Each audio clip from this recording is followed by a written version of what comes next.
Hello बच्चों, कैसे हो आप। हमें आशा है आप अच्छे होगे, स्वस्थ होगे और आपकी पढ़ाई अच्छे से चल रही होगी। बच्चों, आपके पेपर चल रहे हैं, इसी को ध्यान में रखते हुए बच्चों आज हम जो है सामाजिक विज्ञान के सोशल साइंस के एक मॉडल प्रश्न पत्र को हल करेंगे। ये प्रश्न पत्र मॉडल प्रश्न पत्र बच्चों आपके लिए बहुत ही उपयोगी साबित होगा और इन प्रश्नों को आप एक पेन और कॉपी लेकर बैठें और जब भी आप मॉडल पेपर हल करें तो पेन कॉपी ज़रूर लेकर बैठें और इन प्रश्नों को नोट डाउन करें और इनको बार बार अभ्यास करें ताकि आप जो है परीक्षा में अच्छे नंबरों से उत्तीर्ण हो सके। तो देखते हैं दोस्तों सामाजिक विज्ञान का कक्षा 10वीं का मॉडल प्रश्न पत्र। पहला क्वेश्चन पूछा गया दोस्तों, इंडियन नेशनल कांग्रेस की संस्थापक किसे माना जाता है। तो दोस्तों इंडियन नेशनल कांग्रेस की संस्थापना A.O. ह्यूम ने की थी। इसको आप अच्छी तरह से याद करने दोस्तों, इंडियन नेशनल कांग्रेस INC के संस्थापक A.O. ह्यूम। दूसरा क्वेश्चन दोस्तों, विश्वव्यापी आर्थिक संकट किस वर्ष प्रारंभ हुआ था। तो दोस्तों विश्वव्यापी जो आर्थिक संकट प्रारंभ हुआ था वो हुआ था दोस्तों 1929 में। विश्वव्यापी आर्थिक संकट 1929 में प्रारंभ हुआ था। तीसरा प्रश्न है दोस्तों, सीमेंट उद्योग का सबसे प्रमुख कच्चा माल क्या है। तो दोस्तों जो सीमेंट उद्योग होता है उसमें जो कच्चे माल के रूप में दोस्तों चूना पत्थर का उपयोग किया जाता है। किसका पत्थर दोस्तों, सबसे प्रमुख कच्चा माल चूना पत्थर है। इसके अलावा दोस्तों उसमें जिप्सम भी मिलाई जाती है, बालू भी मिलाई जाती है, मगर जो मुख्य पदार्थ है वो दोस्तों चूना पत्थर है सीमेंट बनाने में। चीनी उत्पादन में अग्रणी राज्य कौन सा। दोस्तों बताना चीनी उत्पादन में कौन सा राज्य प्रथम स्थान पर। दोस्तों उत्तर प्रदेश। उत्तर प्रदेश दोस्तों चीनी उत्पादन में प्रथम स्थान पर। क्रेडिट कार्ड प्रसिद्ध है दोस्तों। क्रेडिट कार्ड क्यों प्रसिद्ध है दोस्तों, क्रेडिट कार्ड एक वित्तीय साधन है जिससे आप खरीदारी कर सकते हैं।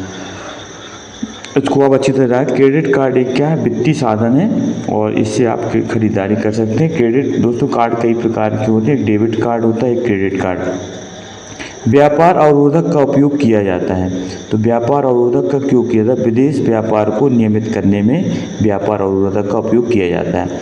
इसके बाद दोस्तों रिक्त स्थान की पूर्ति देखते हैं दोस्तों। करो या मरो का नारा किस आंदोलन में दिया गया।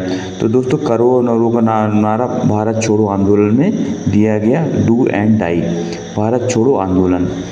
और ये महात्मा गांधी का नारा था बच्चों, इसको आप याद रखेंगे। प्रथम विश्व युद्ध कब से कब तक चला था। तो बच्चों आपको याद रखना 1914 से 1918 तक प्रथम विश्व युद्ध लड़ा गया। संघवाद से देश की एकता व क्षेत्रीय विविधता की रक्षा होती है। तो संघवाद से क्या होता है दोस्तों, देश की एकता और क्षेत्रीय विविधता की रक्षा होती है। हमारे देश में सभी स्त्री पुरुष जिनकी आयु खाली स्थान है दोस्तों 18 वर्ष से, उन्हें दोस्तों वोट देने का अधिकार है। और वोट देने का अधिकार बच्चों एक राजनीतिक अधिकार है और एक संवैधानिक अधिकार है। संविधान ने हमें दिया है कि जिस व्यक्ति की आयु 18 वर्ष या 18 वर्ष से अधिक है वो वोट देने का उसको अधिकार है, ये उसका राजनीतिक अधिकार है बच्चों। काटो और जलाओ का संबंध दोस्तों किस से है। तो दोस्तों ये क्या है, स्थानांतरीय कृषि। कौन सी कृषि बच्चों, स्थानांतरीय कृषि से संबंधित है। जो वनस्पति भारत के बाहर से आती है उसे क्या कहते हैं दोस्तों, विदेशज वनस्पति कहा जाता है, विदेशज। इसके बाद दोस्तों बच्चों अगले प्रश्न देखते हैं। सत्य दोस्तों आपका परीक्षा का पैटर्न इसी प्रकार से रहेगा। सभी बैंकों पर रिजर्व बैंक ऑफ इंडिया नियंत्रण रखता है। दोस्तों बताना सभी बैंकों पर रिजर्व बैंक ऑफ इंडिया नियंत्रण रखता है। तो बच्चों ये सही है, जितने भी बैंक हैं सभी बैंकों पर कौन नियंत्रण रखता है, reserve bank of India, RBI, reserve bank of India. Globalisation से रोजगार के अवसर बढ़े हैं। दोस्तों बताना ग्लोबलाइजेशन से रोजगार के अवसर बढ़े हैं। तो दोस्तों सही है, ग्लोबलाइजेशन का मतलब होता है दोस्तों भूमंडलीकरण। औद्योगिक क्रांति सबसे पहले अमेरिका में हुई थी। दोस्तों बताना औद्योगिक क्रांति सबसे पहले अमेरिका में हुई थी। दोस्तों गलत है, ये क्वेश्चन गलत है।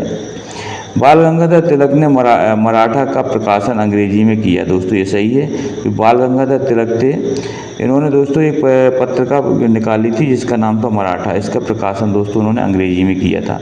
बेल्जियम में सत्ता की साझेदारी का मॉडल है। दोस्तों ये भी सही है, बेल्जियम में जो सत्ता की साझेदारी का मॉडल है। चुनाव के लिए निर्वाचन आयोग होता है। दोस्तों सही है, चुनाव जो है निर्वाचन आयोग कराता है, इसको इलेक्शन कमीशन ऑफ इंडिया कहते हैं।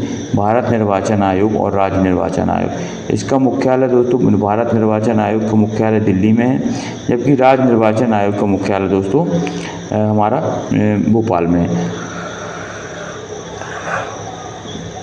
इसके बाद दोस्तों सही जोड़ी बनाना है। ग्लोबल वार्मिंग, ग्लोबल वार्मिंग का मतलब होता है दोस्तों तापमान का बढ़ना। इसका दोस्तों पहला का आंसर ये है। दूसरा दोस्तों मंदी काल में रोजगार का अभाव। मंदी काल में रोजगार का अभाव कब हुआ था? बंगाल का विभाजन, बंगाल का विभाजन दोस्तों हुआ था 1905 में। भाप इंजन, भाप इंजन का आविष्कार दोस्तों किया था जेम्स वाट ने, इसको आप याद रखें। और पुलिस व्यापार, पुलिस व्यापार दोस्तों ये जो है आएंगे आपके राज्य सूची के विषय हैं। किस में आएंगे दोस्तों? राज्य सूची में आएंगे। चाय, चाय दोस्तों इसका पैदावार होती है दोस्तों आसाम में।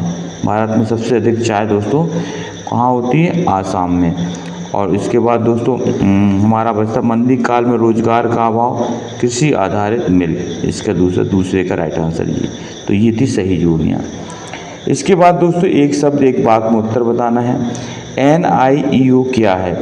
दोस्तों ये कक्षा 10वीं के सोशल साइंस से संबंधित प्रश्न है बच्चों।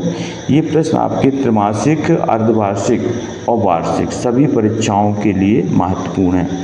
बच्चों अगर आपने हमारे चैनल को सब्सक्राइब नहीं किया है तो प्लीज़ आपसे विनम्र निवेदन है कि आप हमारे चैनल को सब्सक्राइब कर दें और लाइक कर दें और इस प्रश्नोत्तरी को शेयर करें। इसके बाद दोस्तों एक शब्द है एक वाक्य में उत्तर लिखना। NIEO का फुल फॉर्म क्या है? तो दोस्तों इसका नाम N से न्यू, I से दोस्तों इंटरनेशनल, E से इकोनॉमिक और O से order. New international economic order, इसका दोस्तों NIEO का फुल फॉर्म है।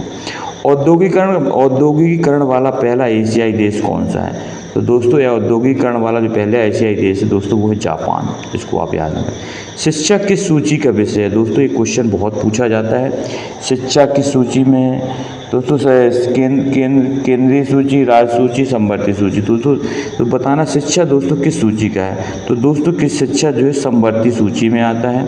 इसको में केंद्र और राज्य दोनों को दोस्तों कानून बनाने का अधिकार है। केंद्र और राज्य दोनों को कानून बनाने का अधिकार है दोस्तों, इसलिए शिक्षा जो है समवर्ती सूची में आता है। श्रीलंका में किन दो वर्गों में विरोध है? श्रीलंका में किन दो वर्गों में विरोध है? तो दोस्तों वो है सिंगली और तमिल। इन दो वर्गों में वहाँ दोस्तों विरोध रहता है अक्सर। राजस्थान की प्राकृतिक वनस्पति है? तो दोस्तों राजस्थान की प्राकृतिक वनस्पति सागौन, सालर और बांस, ये दोस्तों वहाँ की प्राकृतिक वनस्पति है। बच्चों ये एक शब्द एक वाक्य में उत्तर है। अरब सागर में गिरने वाली दो नदियों के नाम बताना है बच्चों। तो अरब सागर में गिरने वाली नदियाँ नर्मदा और ताप्ती, ये आपको याद रखना है। तो ये थे दोस्तों एक शब्द है एक वाक्य में उत्तर। इसके बाद दोस्तों कुछ महत्वपूर्ण प्रश्न 2 अंक के, आप इनको भी नोट डाउन कर लें। औद्योगिक उत्पादन से क्या आशय है? इम्पोर्टेंट क्वेश्चन है दोस्तों। जमशेदजी जोजी भोवे कौन थे? गाथा गीत से क्या आशय है? ये प्रश्न पूछा जाता है बच्चों। प्लाटेन से क्या आशय है? मृदा अपरदन से क्या तात्पर्य है? मिट्टी के कटाव से बच्चों। बांगर किसे कहते हैं? बांगर और खादर ये मिट्टियाँ, इनमें अंतर पूछा जाता है। अभयारण्य किसे कहते हैं दोस्तों? अभयारण्य किसे कहते हैं? इनको भी पढ़ लें आप। केंद्रीय वन आयोग क्या है? केंद्रीय वन आयोग। इसके बाद है दोस्तों नगद और व्यापारिक फसलों से क्या आशय है? दोस्तों फसलें दोस्तों कई प्रकार की होती हैं, नगद और व्यापारिक फसल। जैसे गन्ना दोस्तों एक नगदी फसल है। जूट को सुनहरा रेशा क्यों कहा जाता है? ये प्रश्न अक्सर रिपीट होता है बच्चों। समरूप समाज से क्या तात्पर्य है? अश्वेत शक्ति आंदोलन से क्या आशय है? लोकतंत्र में निर्णय लेने में देरी का कारण लिखिए। इसका क्या कारण होता है? आर्थिक विकास किस कारक पर निर्भर करता है? और मुद्रा क्या है दोस्तों? तो ये सभी प्रश्न दोस्तों बहुत ही IMP हैं और पिछले वर्षों में दोस्तों पूछे गए प्रश्न हैं और ये बार बार प्रश्न बच्चों रिपीट होते हैं। प्रश्न 16 देखते हैं दोस्तों। विकास के लिए ऋण की क्या भूमिका है? ऋण की भूमिका बतानी है। वैश्वीकरण क्या है दोस्तों? ग्लोबलाइजेशन। बहुराष्ट्रीय कंपनियों से क्या आशय है? और काला बाजारी किसे कहते हैं? सूचना का अधिकार किसे कहते हैं दोस्तों? बताना है। सूचना का अधिकार, इंफॉर्मेशन एक्ट। स्टेपलर्स फुलर्स तथा कॉर्डिंग से क्या आशय है। ये भी प्रश्न बच्चों से पूछा जाता है कि स्टेपलर फुलर्स और कॉर्डिंग। 1840 के दशक के बाद रोजगार की स्थिति का विश्लेषण कीजिए। तो दोस्तों ये थे सभी 2 अंक के प्रश्न। इसके बाद दोस्तों हम देखते हैं 3 अंक के प्रश्न। 3 अंक के प्रश्न में दोस्तों पहला प्रश्न है, हमें खनिजों के संरक्षण की आवश्यकता क्यों है। दूसरा प्रश्न है, ऊर्जा के परंपरागत साधनों को उदाहरण सहित समझाइए। दूसरा प्रश्न है, ऊर्जा के जो परंपरागत साधन है उनको उदाहरण सहित लिखना है। तीसरा प्रश्न दिया है दोस्तों, आधारभूत उद्योग से क्या आशय है, उदाहरण सहित लिखिए। जल प्रदूषण को नियंत्रित करने हेतु 3 दोस्तों उपाय लिखना है। ये दोस्तों प्रश्न क्रमांक 4 है। इसके बाद दोस्तों प्रश्न क्रमांक 5 है, राजनीतिक दल से क्या आशय है। दोस्तों राजनीतिक दल बताना है कि राजनीतिक दल से क्या आशय है। दोस्तों बहुत ये भी इम्पोर्टेंट क्वेश्चन दोस्तों। और राजनीतिक दल की 3 विशेषताएं बताना है, इनकी क्या क्या विशेषता होती है। तो ये सभी दोस्तों 3 अंक के प्रश्न हैं जो अक्सर परीक्षाओं में पूछे जाते हैं। इसके बाद दोस्तों 4 अंक के प्रश्न देखते हैं। 4 अंक के प्रश्न में दोस्तों कौन सा प्रश्न है, देखो असहयोग आंदोलन के कोई 4 कारण बताना है। असहयोग आंदोलन के कोई 4 कारण आपको याद करने हैं बच्चों। सबने अभिज्ञा आंदोलन का वर्णन करना है। लोकतंत्र में सफलता में बाधक किन्हीं 4 तत्वों के नाम लिखना है। लोकतंत्र की बाधाओं को दूर करने के कोई 4 उपाय।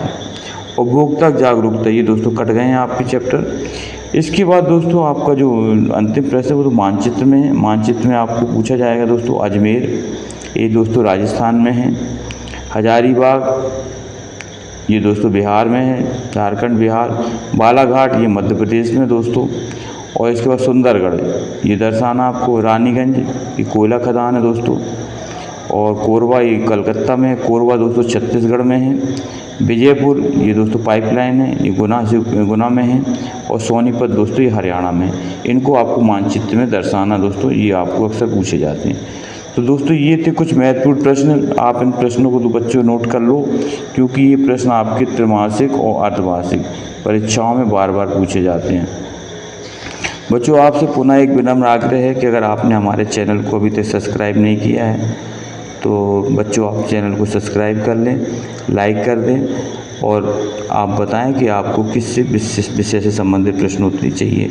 आप कमेंट सेक्शन में अपनी प्रतिक्रिया अवश्य दें। बच्चों आपका दिन शुभ हो। जय हिंद, जय भारत, वंदे मातरम।